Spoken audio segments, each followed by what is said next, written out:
thanks for joining G's House of Rock. I'm Grant, and I'm here to show you some tutorial videos about guitar. Hey guys, today we're going to talk about the E Shape Barre Chord of the caged system and different modifications that you can use to simplify it. Because for a lot of us players, sometimes a full bar chord is very challenging, or it can also be painful.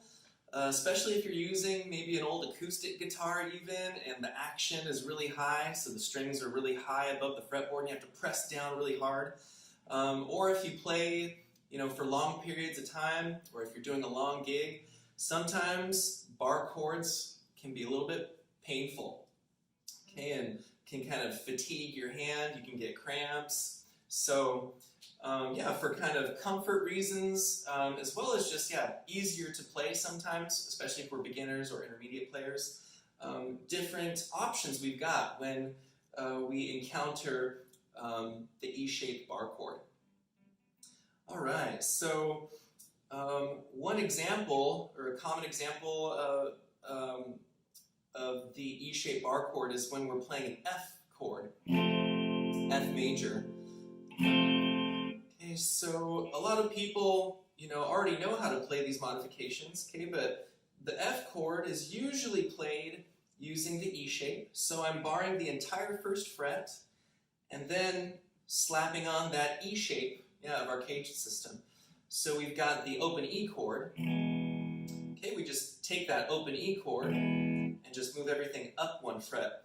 So if I'm playing the open E chord, and do it without using my index finger, because as I move it up, I'll have to bar behind it. So I just wanted to show that it's coming from that open E chord. Okay, so that's our E shape of the caged system. So we just move that up one fret, and now this requires a bar. Okay, so this is our E shape bar chord. Okay, so we're going to do it here on the first fret.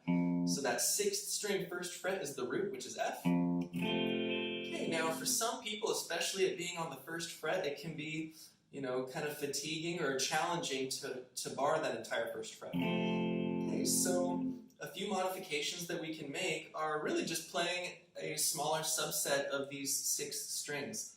So instead of rocking all 6 strings, I can ditch the 6th string. And if I do not play the 6th string, I don't need to bar it with my barring finger. So instead I can just kind of focus my barring finger on doing just a mini bar now on the first 2 strings on the 2nd fret. Okay, and then I can just kind of squeeze and just play the first 5 strings. Okay, so it's still a nice fat F chord. Yep, we're just not playing the root of F on the bottom. So in this instance, now we're playing the C is the lowest note. Okay, so you can call this F major / C in the bass. Okay, but it's still F sharp, so you can use this for any time that you see an F chord in any given chord progression of any song that you're playing or learning. Okay, another modification is, we can now ditch the 5th string. So now we can just play the first 4 strings, and this is probably the version that most people learn initially.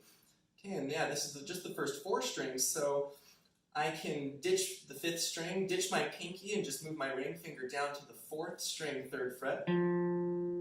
Okay, so now I still have my mini bar on the first 2 strings, middle finger on the 3rd string 2nd fret, and ring finger on the 4th string 3rd fret, and I can just rock the first 4 strings.